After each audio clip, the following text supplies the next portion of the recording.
कभी आपने सुना है कि कोई न्यूटन की साइंस हो, आइंस्टाइन की साइंस हो, गैलीलियो की साइंस हो? ना। साइंस एक ऐसी चीज है जो बहुत फ्लेक्सिबल होती है और कोई भी व्यक्ति जो है वो साइंटिफिक रिजल्ट प्रोड्यूस कर सकता है, साइंटिफिक स्टडी कर सकता है। क्योंकि जितनी साइंटिफिक स्टडीज हुई हैं उसमें एक भी स्टडी में ऐसा नहीं पाया गया कि एस्ट्रोलॉजिकल प्रेडिक्शंस में कोई भी फैक्ट है। अब प्रॉब्लम यह है कि मान लीजिए आप नहीं भी मानते हैं, लेकिन अब आपके पेरेंट्स मानते हैं, आपकी वाइफ या हस्बैंड मानते हैं, उनके परिवार के लोग मानते हैं, और अगर आपने कहा साहब इन सबका कोई महत्व नहीं है तो आपको नफरत करने लगेंगे, आप आइसोलेट हो जाएंगे।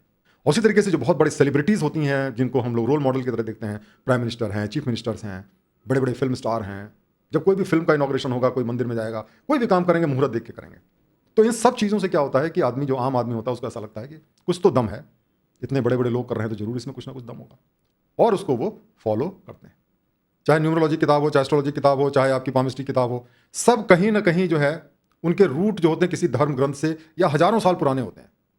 कोई साइंटिफिक स्टडी नहीं की गई है आज तक जिसमें कि इनके प्रेडिक्शंस को सही पाया गया हो। इंडिविजुअल लेवल पे प्रेडिक्शन बताते हैं, 100 प्रेडिक्शन बताए, एक सही निकल गया, 2 सही निकल गया, उसके बारे में कहानी बताते रहते हैं। जो नहीं सही निकले उसके बारे में लोग बात नहीं करते हैं।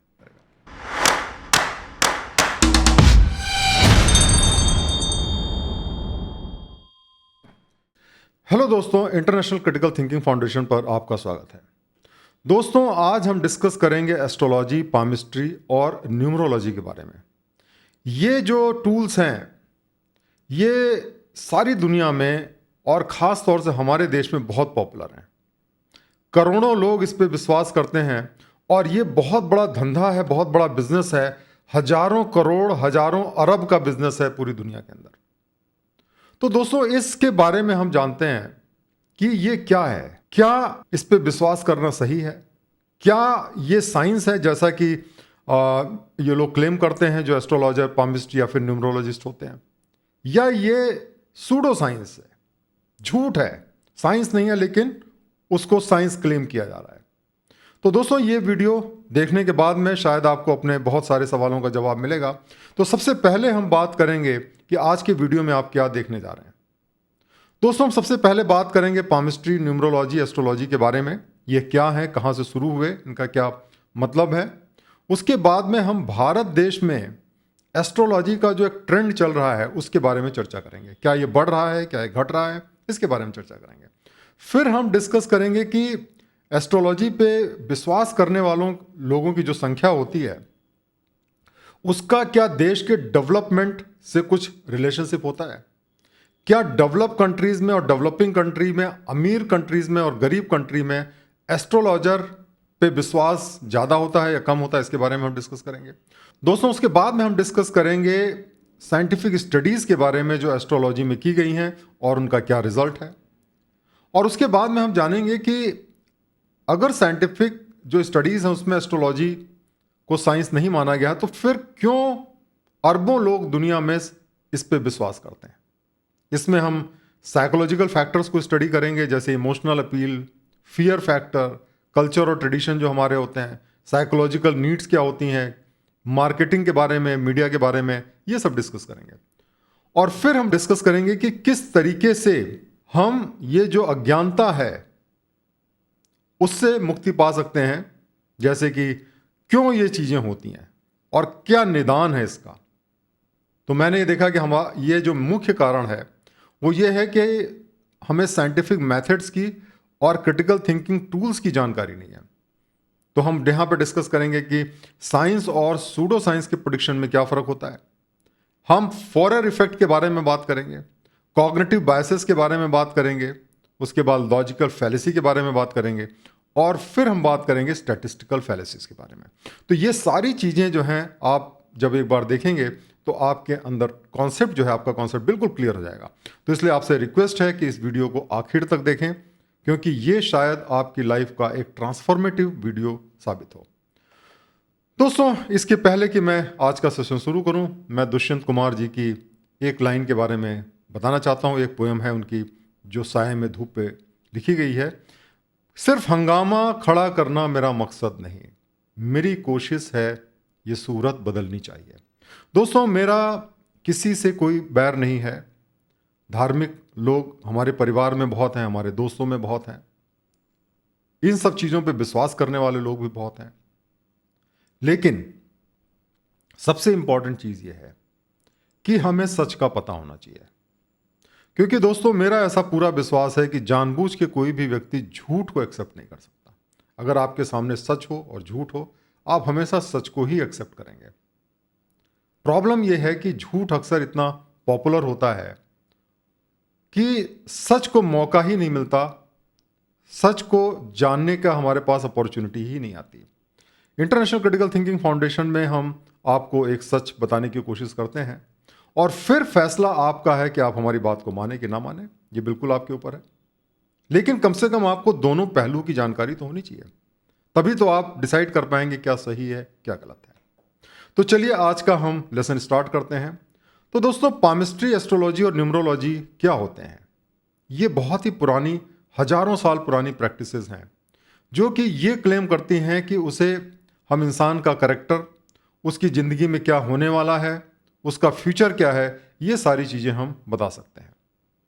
ये बहुत ही फैसिनेटिंग पार्ट है हमारे पुराने कल्चर का, ट्रेडिशन का, और लाखों लोग उस पर विश्वास करते हैं, करोड़ों लोग विश्वास करते हैं, हालांकि इसका कोई भी साइंटिफिक एविडेंस नहीं है। इसीलिए जो साइंटिफिक कम्युनिटी है वो इसको सूडो साइंस मानते हैं। चलिए सबसे पहले स्टार्ट करते हैं पामिस्ट्री के बारे में, जिसको हम हस्तरेखा विज्ञान भी कहते हैं। उसको कई बार हस्तरेखा शास्त्र भी कहा जाता है, जो किताबें हैं। ये बहुत ही पुरानी विद्या है जिसमें हम हाथ की जो हथेलियाँ होती हैं, उसकी जो रेखाएं होती हैं, उसकी जो आकृति होती है, उस पर जो निशान होते हैं उसका अध्ययन करते हैं और व्यक्ति के स्वभाव के बारे में, उसके भविष्य के बारे में, उसके जीवन के बारे में हम जानकारी पता करने का दावा करते हैं, बताते हैं। ये शायद शुरुआत ही भारतवर्ष में हुई, ऐसा माना जाता है, और फिर धीरे धीरे करके बहुत सारे कंट्रीज जैसे चाइना, तिब्बत, पेर्सिया, मेसोपोटामिया, इजिप्ट, यहाँ सब ये फैल गया। हमारे देश में सबसे जो इम्पॉर्टेंट ग्रंथ माना जाता है, जो हमारा सबसे इम्पॉर्टेंट जो ग्रंथ है वो है सामुद्रिक शास्त्र। ये बहुत ही पुरानी भारतीय प्रणाली है जिसमें हम शरीर की बनावट, चेहरा, हाथों का अध्ययन करते हैं और उसके बारे में, व्यक्ति के बारे में जानकारी हासिल करते हैं। और जो हस्तरेखा विज्ञान है या पामिस्ट्री है, वो सामुद्रिक शास्त्र का ही एक अंग है। इसके अंदर जो है हम हथेली की जो अलग अलग रेखाएं होती हैं, उसमें जो पर्वत होते हैं जहाँ पे मतलब उभरा हुआ है, और जो निशान होते हैं उसका हम विश्लेषण करके बताते हैं कि क्या होने वाला है, फ्यूचर क्या है। अब हम बात करते हैं न्यूमरोलॉजी की। न्यूमरोलॉजी जो है ये एक बिलीफ सिस्टम है जिसके अंदर ये माना जाता है कि जो नंबर्स होते हैं उसके अंदर एक डिवाइन पावर होती है और एक रिलेशनशिप होता है हमारी लाइफ के इवेंट से रिलेटेड। ये हजारों साल पुरानी विधा है और जो पुरानी सिविलाइजेशन है जैसे बेबीलोन, इजिप्ट, ग्रीस, इंडिया और चाइना, इसमें ये पाया जाता है। जो ग्रीक फिलोसोफर पाइथागोरस हैं उनको क्रेडिट किया जाता है, उनको इसका क्रेडिट मिलता है कि उन्होंने बहुत सारी ऐसी थ्योरीज डेवलप की थी जो कि मॉडर्न जो न्यूमरोलॉजी है उसकी फाउंडेशन बनाती हैं। हालांकि ये जो टर्म न्यूमरोलॉजी का है ये डॉक्टर जूलियन स्टैंटन है, उन्होंने बेसिकली दिया था कुछ 100 साल पहले, और बहुत सारी किताबें इस पर लिखी गई हैं जिसमें कीरोज बुक ऑफ नंबर्स जो है, जो कि कीरो ने लिखी है, बहुत ज़्यादा पॉपुलर है। अब दोस्तों क्या चीज़ें न्यूमरोलॉजी प्रेडिक्ट करती है? न्यूमरोलॉजी जो है वो नंबर से किसी भी व्यक्ति का करेक्टर जानने की कोशिश करती है कि क्या करेक्टर है, क्या सोच है उसकी। और उसमें क्या करते हैं कि हर एक जो नंबर कनेक्टेड, जैसे उसकी डेट ऑफ बर्थ हो गई, उसका नाम हो गया, हर एक को एक नंबर दिया गया। जैसे अल्फ़ाबेट से ABCD, हर एक पे एक नंबर मिलेगा। उसी तरह नंबर्स जो हैं आपके डेट ऑफ बर्थ, उस पर एक नंबर मिलेगा, मंथ, ईयर और डेट पे। और उस तरीके से उन नंबर को जोड़ा जाता है और फिर उसके बेसिस पे प्रेडिक्शन किए जाते हैं। ऐसा माना जाता है कि जो नंबर्स होते हैं वो हमारी पर्सनालिटी ट्रेट के बारे में बता सकते हैं, हमारी इनर क्वालिटीज़ के बारे में बता सकते हैं, हमारी ज़िंदगी किस रास्ते पे जाएगी, हमारी डेस्टिनी क्या है उसके बारे में बता सकते हैं, स्ट्रेंथ और वीकनेस के बारे में बता सकते हैं, क्या हमारे सामने अपॉर्चुनिटीज़ और चैलेंजेस हैं उसके बारे में बता सकते हैं, क्या हमारे रिलेशनशिप्स होंगे लोगों के साथ में, उसके बारे में भी ये प्रेडिक्शन करते हैं। और इसको बहुत ज़्यादा लोग फॉलो करते हैं। जैसे आप आयुष्मान खुराना का नाम आपने सुना होगा, जो कि बहुत हिंदी के फिल्म स्टार हैं, और राजकुमार राव, दोनों बहुत ही पॉपुलर फिल्म स्टार हैं मॉडर्न टाइम के। इन दोनों ने अपने नाम को चेंज किया न्यूमरोलॉजी के हिसाब से। आयुष्मान खुराना ने अपने, अगर उनकी स्पेलिंग देखें तो उन्होंने एन जो वर्ड है लास्ट में उन्होंने एक एक्स्ट्रा एन डाला और एक एक्स्ट्रा आर डाला, क्योंकि वो न्यूमरोलॉजी के हिसाब से सही था। राजकुमार राव जो है उनका ओरिजिनल नाम था राजकुमार यादव, लेकिन उन्होंने न्यूमरोलॉजी के हिसाब से अपने नाम को चेंज किया। और कुमार की स्पेलिंग KUMAR होती है जैसा आप जानते हैं, लेकिन KUMMAR उन्होंने डाला और अपना सरनेम भी यादव से राव चेंज कर दिया। तो इस तरीके से वो न्यूमरोलॉजी के हिसाब से उन्होंने अपना प्रेडिक्शन किया। न्यूमरोलॉजिस्ट ने बताया कि भाई ऐसा करो, वो बड़ा सक्सेसफुल हो गए। ये ठीक है कि उनकी कुछ पिक्चरें चली, लेकिन आज आप देखेंगे तो एक के बाद एक फिल्में फ्लॉप भी हुई हैं। और ऐसे लाखों लोग अपने नाम को बदलते हैं न्यूमरोलॉजी के हिसाब से, लेकिन फायदा नहीं होता है। अब कुछ रैंडम बेसिस पे जो फायदा हो जाता है उसकी कहानियां लोग बताते रहते हैं, लेकिन कोई भी इसका प्रमाण नहीं है। अब हम आते हैं एस्ट्रोलॉजी पे। एस्ट्रोलॉजी जो है हमारे देश में बहुत बहुत इंपॉर्टेंट है। इसको हम ज्योतिष भी कहते हैं। और दोस्तों, शायद आपको पता हो कि जब हमें आज़ादी मिलने वाली थी इंडिया में, तो 15 अगस्त का डेट जो दिया गया था, लोगों ने कहा साहब ये तो बड़ा अशुभ है। और फिर एस्ट्रोलॉजिकल जो लोगों ने भविष्यवाणियां की साहब ऐसा होगा तो अनर्थ हो जाएगा, तो हमें 14 और 15 की रात में जो है तय किया गया कि आज़ादी हम लेंगे। और आपको पता होगा रात में नेहरू जी ने स्पीच दी थी। वो भी जो समय था वो भी ज्योतिषियों ने डिसाइड किया था। और इसके जो रूट्स हैं बहुत पुराने हैं। ये वेदांग हैं जो कि वेद के अंग माने जाते हैं। उसमें 6 विधि हैं, उसमें से एक विधि ज्योतिष मानी जाती है। इतना पुराना है।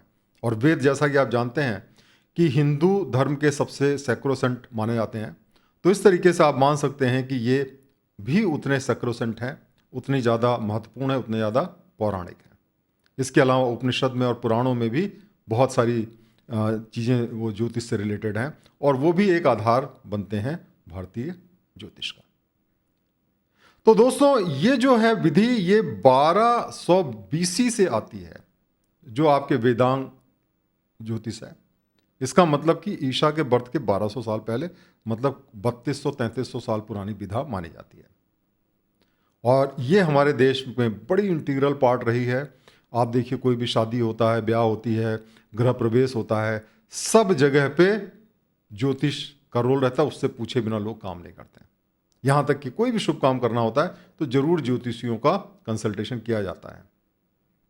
अब ये जो एस्ट्रोलॉजर हैं क्या क्लेम करते हैं? ये साहब क्लेम करते हैं कि आपकी डेस्टिनी बता सकते हैं, आपकी पर्सनालिटी बता सकते हैं, आपकी ज़िंदगी किस रास्ते पे जाएगी बता सकते हैं। कैसे? प्लैनेटरी पोजीशंस को देख करके, आपके प्लैनेट्स जो 9 ग्रह हैं उसकी पोजीशन को देख करके, बर्थ को देख करके वो सारी चीज़ें आपको प्रेडिक्ट कर सकते हैं। और इसके बेसिस पे वो आपको गाइडेंस देते हैं कि भाई आपको डिसीजंस लाइफ के कैसे करना चाहिए।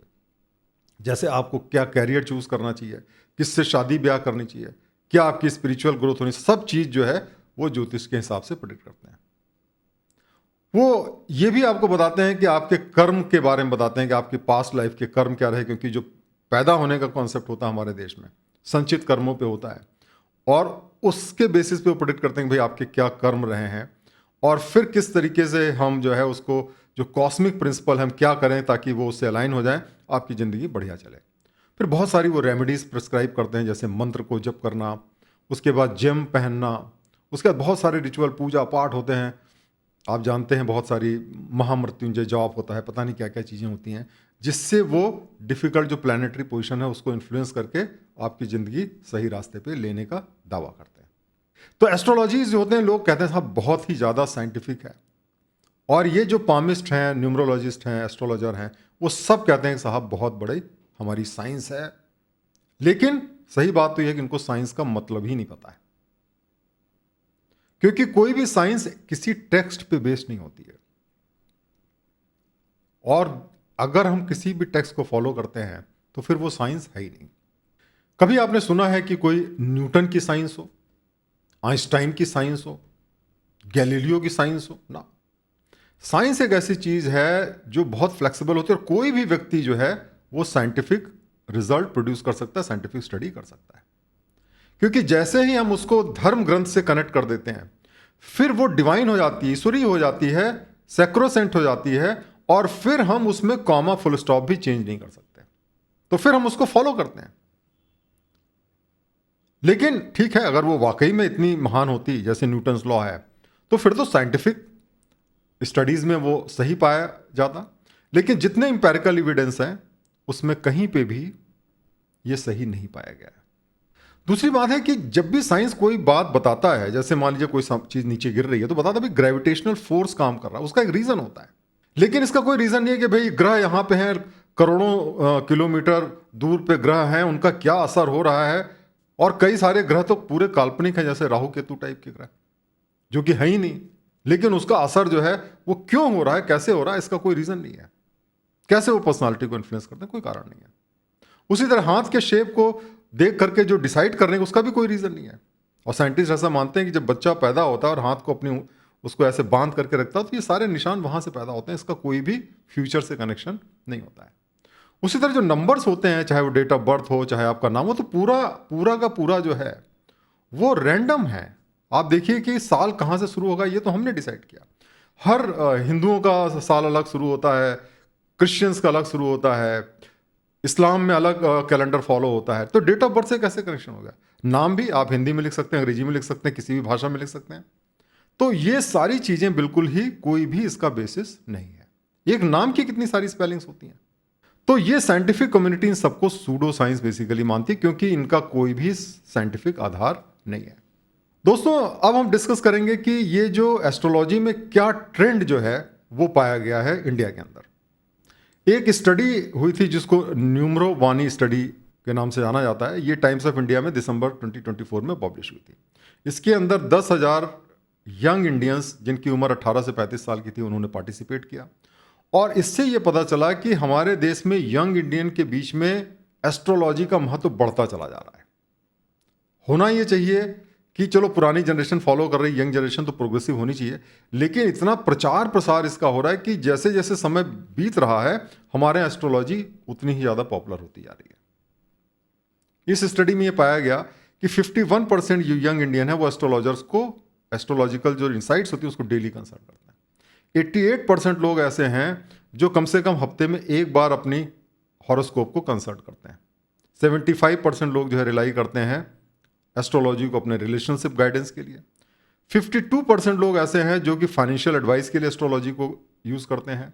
और इस स्टडी में ये भी पाया गया कि 60% जो लोग हैं वो एस्ट्रोलॉजी को थेरेपी की जगह पे इस्तेमाल करते हैं। और 58% लोग ऐसे हैं जो कि अपनी एग्जाइटी को मैनेज करने के लिए इसका इस्तेमाल करते हैं। तो दोस्तों, सवाल ये उठता है कि क्या एस्ट्रोलॉजी पे विश्वास करना हमारी डेवलपमेंट के लिए, ग्रोथ के लिए अच्छा है कि बुरा है? इस बारे में मैं आपको एक स्टडी के बारे में बताना चाहता हूं जो प्यू रिसर्च सेंटर ने की थी। उसका टाइटल था स्पिरिचुअलिटी एंड रिलीजन। ये ग्लोबल सर्वे था जो कि जून 2025 में पब्लिश हुआ। और इसमें जो डेटा कलेक्ट किया गया था वो 17 से 24 के बीच में कलेक्ट किया गया था। और इसमें यह पाया गया कि जितना कंट्री डेवलप होता है, जितना एजुकेटेड होता है, वहाँ पे उतने ही कम लोग जो है वो एस्ट्रोलॉजी पे विश्वास करते हैं। जितने गरीब देश होते हैं, जितना अनएजुकेटेड होते हैं, उतने ही ज़्यादा लोग उस पर विश्वास करते हैं। जैसे इंडिया में 45% लोग विश्वास करते हैं, अर्जेंटीना में 65, ब्राज़ील में 76, घाना में 73, कीनिया में 84, मैक्सिको में 44, नाइजीरिया में 84, पेरू में 58, फिलीपाइंस में 79, साउथ अफ्रीका में 63 और श्रीलंका में 72%। इतने लोग विश्वास करते हैं। और वहीं पे अगर हम डेवलप कंट्री की बात करें तो यूनाइटेड स्टेट्स में 28% है, जो कि बहुत ज़्यादा है। कनाडा में 30% है।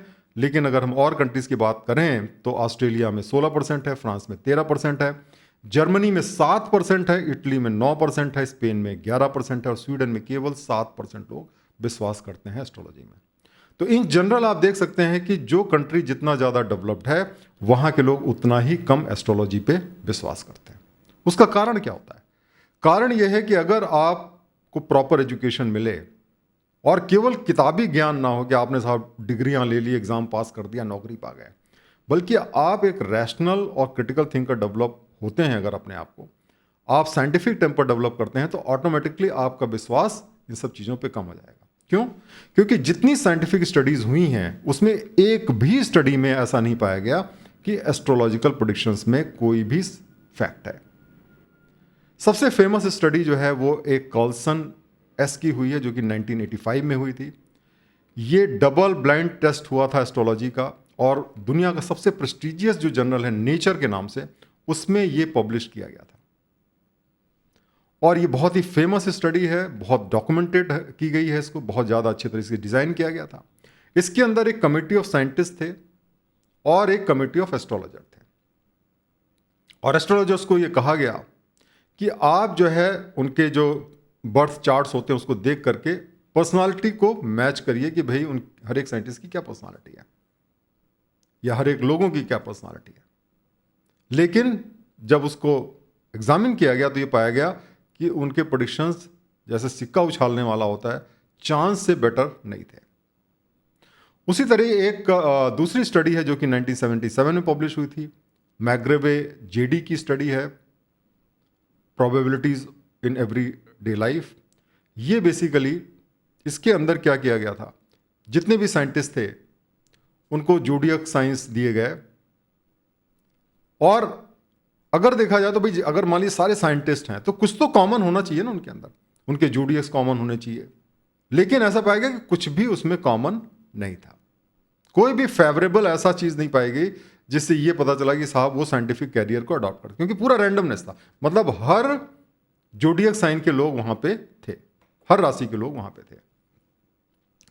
भारत के अंदर भी जयंत नार्लिकर और नरेंद्र दाभोलकर ने ये स्टडी की थी, 2008 में पब्लिश हुई। और इसके अंदर क्या किया गया था कि 27 एस्ट्रोलॉजर्स को सेलेक्ट किया गया और उनको 40 रैंडम बर्थ चार्ट दिए गए। आधे इंटेलेक्चुअली चैलेंज लोगों के थे, आधे इंटेलेक्चुअली डेवलप्ड या ब्रिलियंट लोगों के थे। और उनसे कहा गया कि भाई आप ये चार्ट देख करके बताओ, बर्थ चार्ट, कि कौन इसमें से इंटेलिजेंट है और कौन इंटेलिजेंट नहीं है, मतलब मेंटली चैलेंज है, मंद बुद्धि है। और जब एस्ट्रोलॉजर्स ने प्रेडिक्शंस दिए तो उसका रिजल्ट क्या था, किसी का प्रेडिक्शन 70% से ज्यादा बेटर नहीं था, लेकिन ओवरऑल जो प्रेडिक्शन था वो था 43.13% केवल सही था। अगर आप सिक्का उछाल के भी डिसाइड करें तो कम से कम 50% तो आपका सही रिजल्ट आ ही जाएगा। तो एस्ट्रोलॉजर्स का प्रेडिक्शन उससे भी खराब था। इसका मतलब कि एस्ट्रोलॉजी का कोई प्रेडिक्शन का कोई साइंटिफिक बेसिस नहीं है। आज तक एक ऐसी साइंटिफिक स्टडी नहीं हुई जिसमें यह पाया गया हो कि एस्ट्रोलॉजिकल प्रेडिक्शन सही है। अगर आपकी जानकारी में है तो प्लीज़ आप शेयर करें उसको, मैं ज़रूर उस पर उसको पढ़ूंगा, और अगर वो सही है तो मैं अपने विचार को चेंज भी कर सकता हूँ। लेकिन आज तक मुझे कोई ऐसी स्टडी नहीं मिली। आप खुद गूगल करिए और देखिए कि क्या कोई ऐसी साइंटिफिक स्टडी हुई है। तो एस्ट्रोलॉजर जब कोई साइंटिफिक इसका बेसिस नहीं है तो सवाल ये उठता है कि फिर अरबों लोग क्यों विश्वास करते हैं एस्ट्रोलॉजी पे। कुछ तो होगा इसके अंदर जिसकी वजह से लोग इस पे विश्वास करते हैं। तो चलिए हम इसके बारे में बढ़ते हैं आगे, और सबसे पहले हम स्टडी करेंगे साइकोलॉजिकल फैक्टर्स के बारे में। यहां पे हम 5 पॉइंट्स को स्टडी करेंगे। पहला इमोशनल अपील, दूसरा है फियर फैक्टर, तीसरा है कल्चर और ट्रेडिशंस के बारे में, और फिर साइकोलॉजिकल नीड्स, और फिर मार्केटिंग और मीडिया। ये 5 हेडिंग्स में हम इसको स्टडी करते हैं। सबसे पहले हम बात करते हैं इमोशनल अपील की। दोस्तों, ये जो प्रेडिक्शंस होते हैं एस्ट्रोलॉजी के, ये ऐसे होते हैं कि आपको बड़ा कंफर्ट, बड़ा अच्छा लगता है आपको सुन के, आपके बारे में अच्छी अच्छी बातें करते हैं। जैसे आपसे कहेंगे कि साहब आप बड़े अच्छे आदमी हैं, लेकिन आपको लोग एक्सप्लॉयट करते हैं। हर आदमी को ऐसा लगता है। आप बड़ी मेहनत करते हैं लेकिन आपको वो रिजल्ट नहीं मिलता। वो हमेशा आपको इमोशनली कनेक्ट करने की कोशिश करते हैं, जो आपको अच्छा लगता है वो बताने की कोशिश करते हैं। कई बार बुरा भी बताते हैं, लेकिन उसके पीछे भी एक मकसद होता है। तो दूसरा फैक्टर आता है फियर फैक्टर। कई बार वो आपको डर भी दिखाते हैं, लेकिन डर के साथ में आपको सोल्यूशन भी बताते हैं। जैसे एडवर्टीजमेंट होता है, कोई भी एडवर्टीजमेंट आप देखें उसके अंदर ये बात होती है। सबसे पहले आपको बताएंगे ऐसा ना करने से क्या होगा, फिर वो प्रॉब्लम सॉल्व करने में मेरा प्रोडक्ट इस्तेमाल करो। इसका एक सबसे इंटरेस्टिंग चीज है जो कि हमारे गांव में बड़ा पॉपुलर है नॉर्थ इंडिया में, वो है दिशाशूल। उसके अंदर साहब किस डायरेक्शन में नहीं जाना चाहिए, कौन कौन से दिन, इसके बारे में बताया गया है। जैसे कहा गया, सोम शनिचर पूरब न चालू। सोम शनिचर को पूरब में नहीं जाना चाहिए। मंगल बुध उत्तर दिश कालू। मंगल और बुध को उत्तर में नहीं जाना चाहिए। रवि शुक्र जो पश्चिम जाए, रवि और शुक्र को अगर आप पश्चिम डायरेक्शन में जाते हैं, हानि होए पर सुख ना पाए, तब आपको नुकसान ही नुकसान होगा, कोई सुख नहीं मिलेगा। बीफे दक्षिण करे पयाना, अगर आप बृहस्पतिवार को दक्षिण डायरेक्शन में जाएं तो फिर नहीं होवे तानो ताको आना, फिर तो आप वापस नहीं आ सकते, मतलब मर ही जाएंगे आप। तो कितना डर है, मतलब आपको बताया गया है कि साहब इस डायरेक्शन में अगर जाएंगे ये हो जाएगा, अनर्थ हो जाएगा। लेकिन फिर सॉल्यूशन भी लोग बता देते हैं कि साहब अपना कपड़ा वहाँ रख दो, एक दिन पहले दूसरे पड़ोसी के यहाँ चले जाओ, साहब नहीं होगा कुछ, किस तरीके के टेक्निक्स बता करके उसको सॉल्व करते हैं।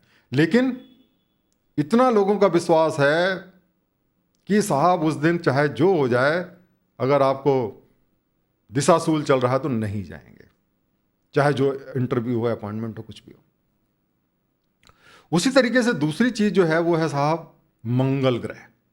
मंगल ग्रह हमारे यहाँ युद्ध का भगवान माने जाते हैं, और ऐसा माना जाता है कि साहब मंगल जो है बड़ा इंपॉर्टेंट है, खासतौर से शादी ब्याह में।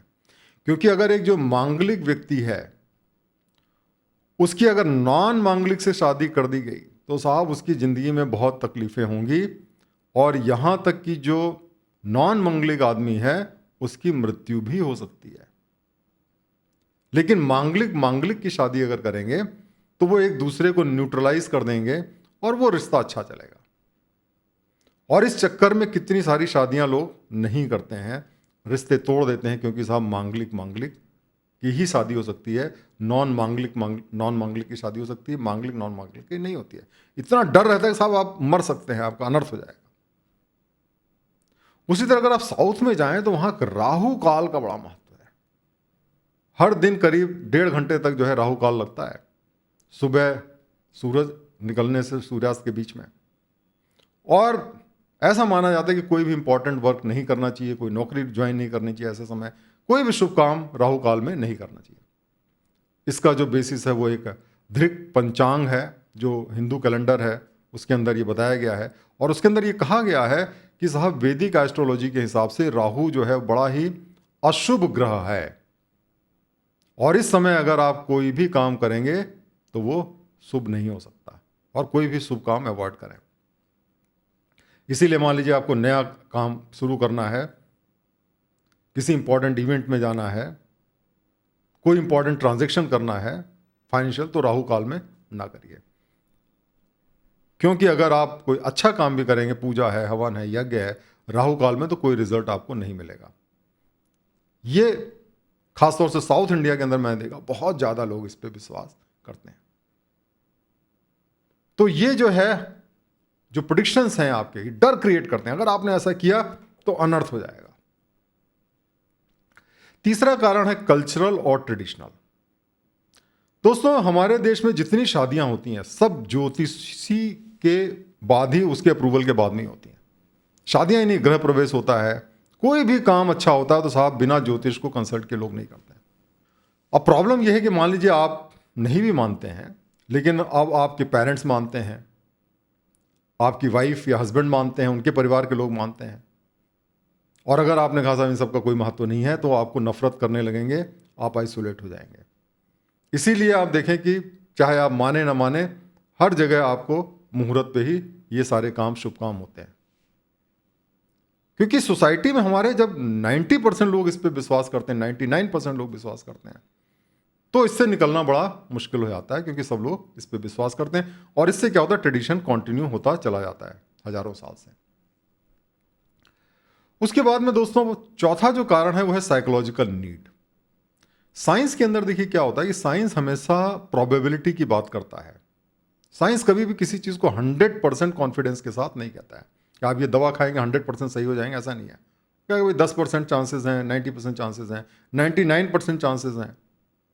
कोई सक्सेस, आप कोई इंटरव्यू दे रहे हैं, मान लो कोई आप एग्जाम, सिविल सर्विस एग्जाम दे रहे हैं, कोई कंपटीशन दे रहे हैं, कोई साइंटिफिक प्रेडिक्शन नहीं कर सकता कि आप सेलेक्ट होंगे या नहीं होंगे। भाई ठीक है, आपके एकेडमिक रेट्स के हिसाब से मे बी 50% चांस है, 80% चांस है, 100% नहीं कह सकता। और ये ज्योतिष जो होता है साहब आपको 100% बताएगा। तो इसलिए क्या होता है कि लोगों को सर्टेनिटी चाहिए होती, प्रेडिक्टेबिलिटी लाइफ में चाहिए होती, इसलिए वो ज्योतिष के पास जाते हैं। दूसरी बात होती है कि मान लीजिए कुछ बुरा हो गया, मान लीजिए कि आप स्मोकिंग कोई कर रहा उसको कैंसर हो गया, ड्राइविंग कर रहा बिना सीट बेल्ट के मर गया, एक्सीडेंट में मर गया, कंपटीशन में फेल हो गया। अब वो अपनी जिम्मेदारी लेने की जगह उसने कह दिया साहब ये तो हमारी किस्मत में लिखा ही नहीं था, जिम्मेदारी से मुक्ति पा गए आप। दूसरी बात यह है कि ये जो ज्योतिष होता है ये आपको हेल्प करता है, जैसे आप बहुत ज़्यादा टेंशन में हैं, बीमार हो गया कोई आदमी, बहुत ज़्यादा आपको पता नहीं चल रहा क्या होगा, तो फिर आपको कुछ टोटका बताया जाएगा, पेड़ पे पानी चढ़ाओ, ये करो वो करो, गाय को जो है ये खिलाओ, और फिर आपको क्या होगा, टेंशन थोड़ा कम हो जाएगा। तो साइकोलॉजिकल रीजंस इसके होते हैं जिसकी वजह से लोग इसको फॉलो करते हैं। पांचवा इंपॉर्टेंट है मार्केटिंग और मीडिया, इसका बड़ा इंपॉर्टेंट रोल है। बहुत सारी मूवीज़ हैं, जैसे एक पुरानी मूवी है वक्त, आज भी बहुत सारी आती हैं, लेकिन हम पुरानी मूवी वक्त है, जिसमें बताते हैं कि साहब एक ज्योतिषी आता है, वो पूरा प्रिडिक्ट कर देता है साहब ऐसा ऐसा होने वाला है, आपका अनर्थ होने वाला है, ये हो जाएगा, और वो चीज़ें बिल्कुल वैसी की वैसी होती चली जाती हैं। बहुत सारे टीवी सीरियल्स हैं, बहुत सारी वेब सीरीज़ हैं, जिसमें इस तरीके की मिथ को बार बार रिपीट किया जाता है कि जो किस्मत में लिखा है वो होके रहेगा। रोज आप एस्ट्रोलॉजिकल प्रेडिक्शन देते हैं हर न्यूज़पेपर में, दुनिया भर में, उससे भी आपको विश्वास होता है यार इतने लोग कर रहे हैं तो क्या गलत तो नहीं है। फिर आप देखेंगे टेलीविज़न पे आजकल बहुत सारे ज्योतिषी लोग होते हैं, वो साहब लोग फ़ोन पे बात करते हैं, उनको बिल्कुल फ्यूचर प्रिडिक्ट करते हैं, साहब ये करिए ये करिए ये करिए, आपका सब सही हो जाएगा। अब कोई इसकी जांच नहीं करता कि साहब प्रेडिक्शंस कितने सही हुए कितने गलत हुए, लेकिन लोगों को तो लगता है यार उसके कॉन्फिडेंस है कि बिल्कुल हमको भी जाना चाहिए, उनके पीछे लाइन लगी रहती है। अरे ये करोड़ों लोग करोड़ों रुपए कमाते हैं ये लोग। उसी तरीके से जो बहुत बड़े सेलिब्रिटीज़ होती हैं जिनको हम लोग रोल मॉडल की तरह देखते हैं, प्राइम मिनिस्टर हैं, चीफ मिनिस्टर्स हैं, बड़े बड़े फिल्म स्टार हैं, जब कोई भी फिल्म का इनॉग्रेशन होगा, कोई मंदिर में जाएगा, कोई भी काम करेंगे मुहूर्त देख के करेंगे।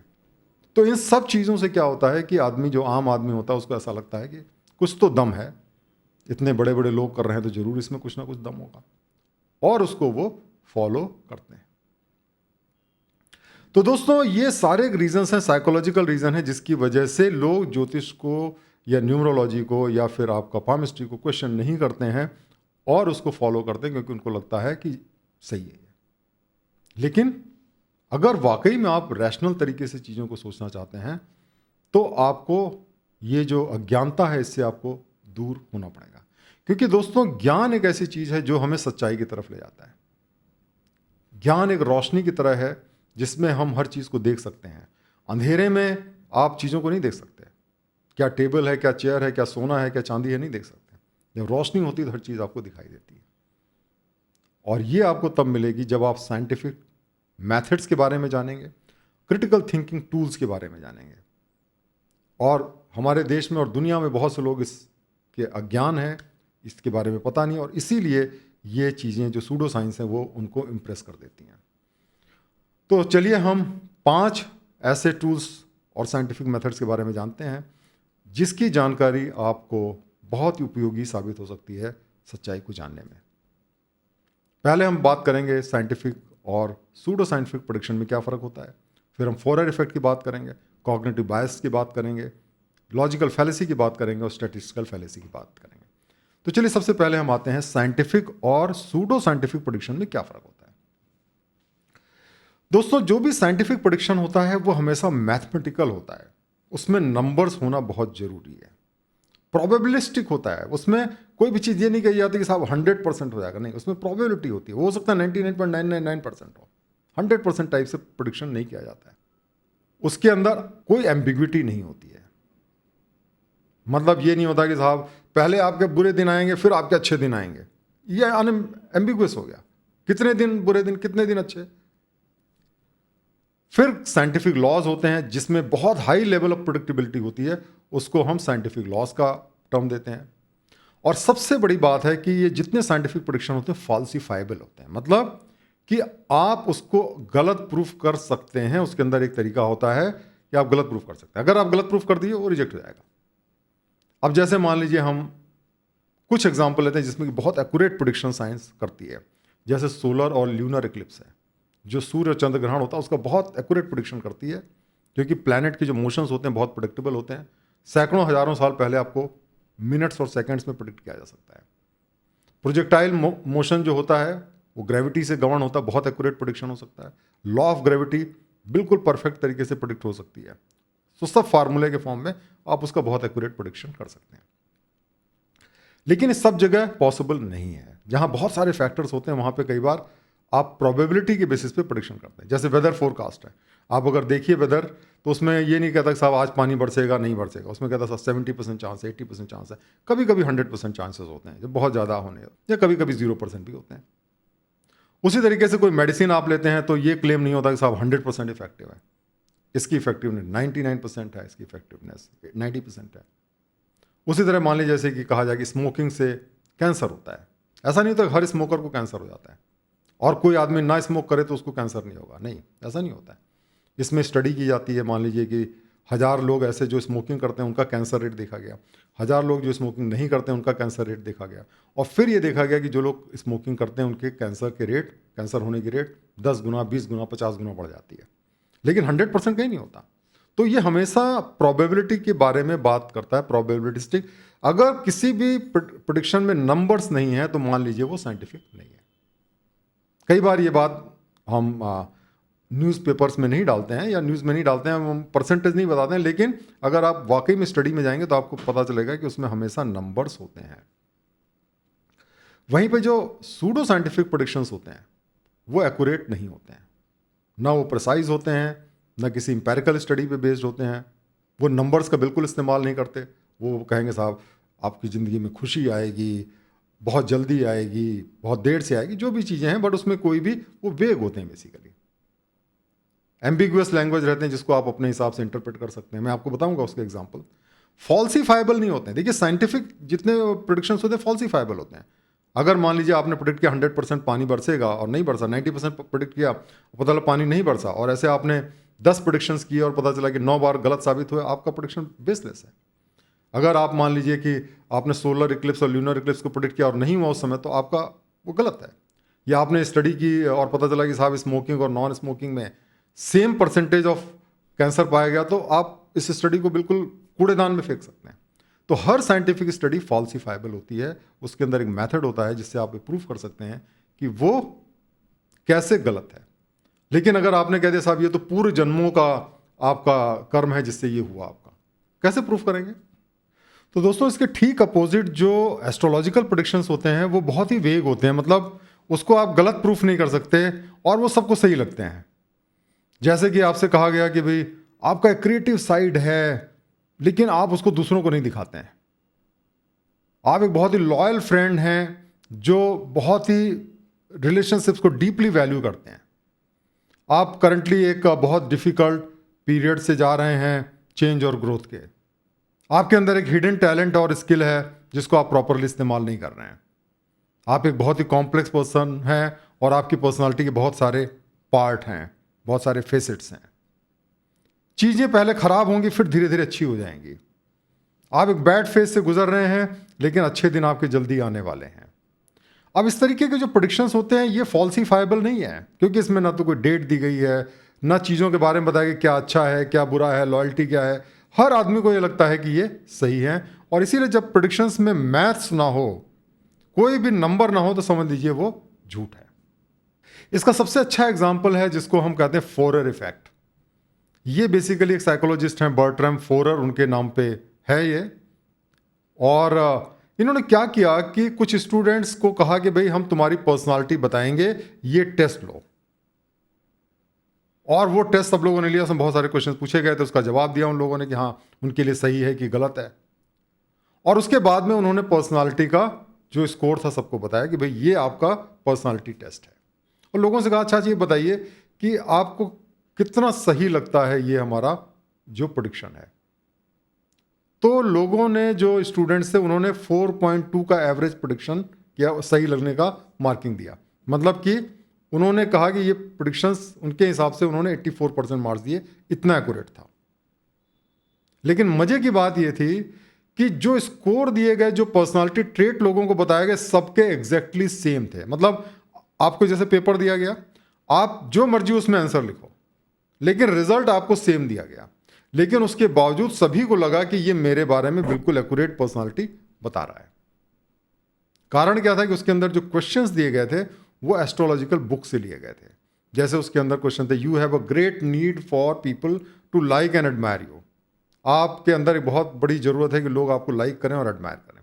ऐसे ही सारे क्वेश्चंस थे जो कि उसमें दिए गए थे। नेचुरली हर आदमी को ऐसा लगा कि ये मेरे बारे में ही थी, और इसीलिए जब उन्होंने स्कोर दिया तो 4.2 आउट ऑफ 5 दिया, जबकि सेम रिजल्ट पर्सनालिटी का सबको दिया गया था। अब दोस्तों, उदाहरण के तौर पे अगर हम हॉरोस्कोप प्रेडिक्शंस देखें जो हिंदुस्तान टाइम्स में पब्लिश हुए थे जून 6, 2025 में, और उसके अंदर हम एरिस और टॉरस का प्रेडिक्शन देखते हैं और देखते हैं कि किस तरीके से फॉरर इफेक्ट जो है इसमें एप्लीकेबल होता है। अब उसके अंदर जो प्रेडिक्शन एरिस का किया गया वो कहा गया कि engaging in do it yourself home projects might not only boost your creativity but also strengthen family ties. मतलब जो डू इट योरसेल्फ मतलब खुद अगर आप अपना काम करेंगे, ऐसे प्रोजेक्ट करेंगे, तो आपकी क्रिएटिविटी भी बूस्ट होगी और आपकी फैमिली टाइज भी स्ट्रेंथन होगी। ये तो कोई भी आदमी के लिए सही होगी। उसी तरह catching health issues early today help you take steps to stay well. अगर आप हेल्थ इश्यूज को जल्दी से आप टेक केयर कर लेते हैं तो आप हेल्दी बने रहेंगे। ये भी देखिए जनरल एडवाइस है, सभी के लिए ओके है। लव फोकस में क्या बताया गया कि सब patience and understanding help manage family expectation. मतलब पेशेंस रहेगा और अगर आप अंडरस्टैंडिंग रहेगी तो फैमिली एक्सपेक्टेशंस को आप मैनेज कर पाएंगे। ये तो सभी के लिए सही है।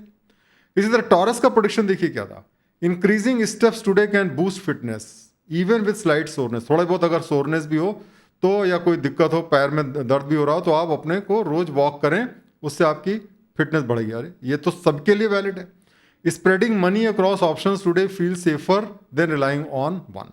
एक जगह पे पैसा खर्चा करने की जगह ज़्यादा चीज़ों पे स्प्रेड करें, ज़्यादा जगह इन्वेस्टमेंट करें तो ज़्यादा सेफ रहेगा। ये भी कोई भी आदमी एडवाइस दे सकता है।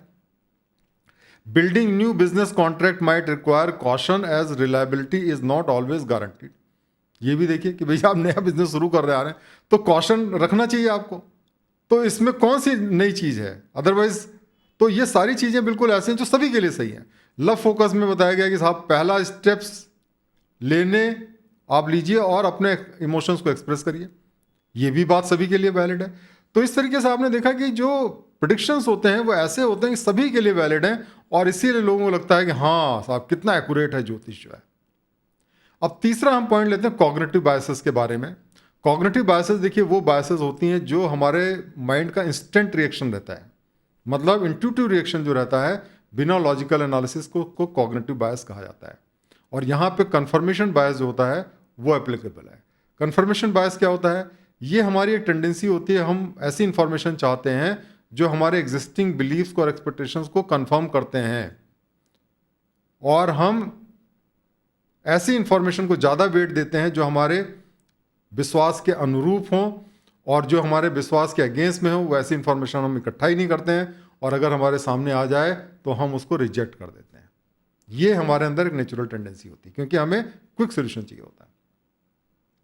इससे होता क्या है कि लोग जो है उनको हॉरोस्कोप ज़्यादा एक्यूरेट लगता है, क्योंकि आपके फेवर में है, आपको जो सही लग रहा है वो है, तो आपको लगता है अरे कितना एक्यूरेट है। और जब हॉरोस्कोप से कभी कोई एक्यूरेट प्रेडिक्शन किया गया, कुछ कहा गया जो कि आपके लिए लागू नहीं होता, आप उसको रिजेक्ट कर देते हैं, चलो ये हमारे पास लागू नहीं होता। और जो वेग स्टेटमेंट्स होते हैं जहां पे कुछ कंफर्मेटरी नहीं रहता है, वो आप अपने हिसाब से, अपने विश्वास के हिसाब से उसको इंटरप्रेट करते हैं। तो इस तरीके से जो कंफर्मेशन बायस है वो एस्ट्रोलॉजी और हॉरोस्कोप के जो प्रेडिक्शंस हैं उनके अंदर जो एक्यूरेसी उससे कहीं ज़्यादा हमें एक्यूरेट लगते हैं, क्योंकि हमारा उस पर विश्वास होता है। और जब वो हिट करते हैं, जब वो सही साबित होते हैं तो हमें याद रहते हैं, जब वो गलत साबित होते हैं, मिस करते हैं, तो हम उसको इग्नोर कर देते हैं, और इससे हमें लगता है कि एस्ट्रोलॉजिकल प्रेडिक्शंस बड़े सही हैं। तो ये कंफर्मेशन बायस है जो कि हमें विश्वास को कायम रखता है। तो आपको अगर वाकई में पता करना है क्या करना चाहिए, तो आप टोटल देखिए कि पहली बात कितनी बार सही निकला, कितनी बार गलत निकला, और दूसरी बात देखिए कि जो प्रेडिक्शन है क्या वाकई में साइंटिफिक है, क्या वाकई उसमें कोई कहा गया कि भाई फला फला दिन तक आपके बुरे दिन हैं, फिर इतने से इतने दिन तक अच्छे दिन हैं, आपका रिजल्ट इतने % इंप्रूव हो जाएगा, कुछ इस तरीके के एक्यूरेट प्रेडिक्शंस हैं। और जब एक्यूरेट प्रेडिक्शन है ही नहीं तो फिर किस बात का आप उसको फॉल्सीफाई करेंगे, कैसे आप उसको गलत साबित करेंगे। तो ये सारी चीज़ों का आप ध्यान रखेंगे तो आपको समझ में आ जाएगा कि इन प्रेडिक्शंस में कितना दम है। अब हम बात करते हैं लॉजिकल फैलेसीज की। लॉजिकल फैलेसीज जो हैं वो क्या होती है? इसमें जो लॉजिकल फैलेसी आती है वो है appeal to authority. Appeal to authority इसलिए आती है क्योंकि जितने भी आपके, चाहे न्यूमरोलॉजी किताब हो, चाहे एस्ट्रोलॉजी किताब हो, चाहे आपकी पामिस्ट्री किताब हो, सब कहीं ना कहीं जो है उनके रूट जो होते हैं किसी धर्म ग्रंथ से या हजारों साल पुराने होते हैं, जिसको कि लोग अक्सर ब्रह्म वाक्य मानते हैं कि भाई वो सही ही होगा।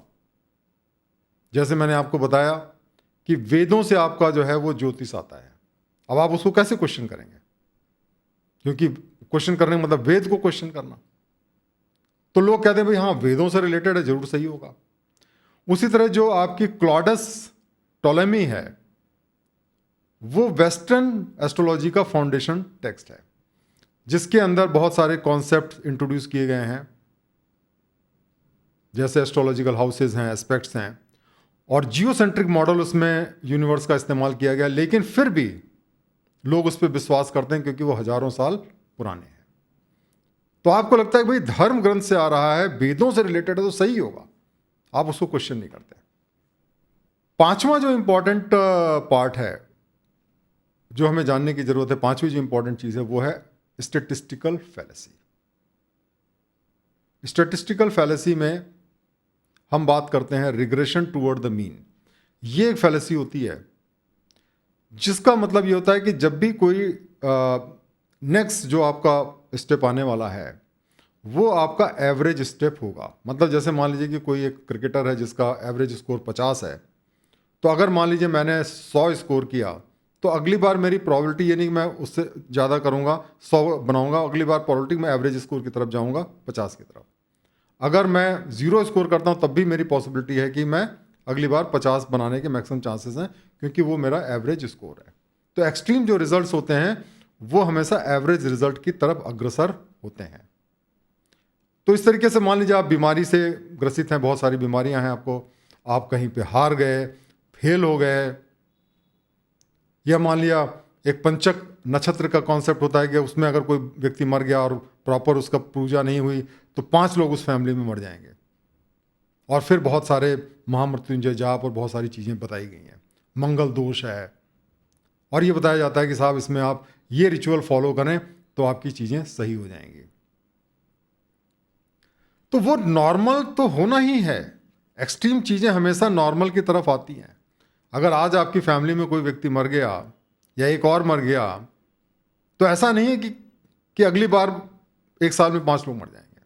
अल्टीमेटली तो जो डेथ रेट है वो प्रेडिक्टेबल है, 1000-10,000 में से एक आदमी मरता है तो चांसेस बहुत कम है।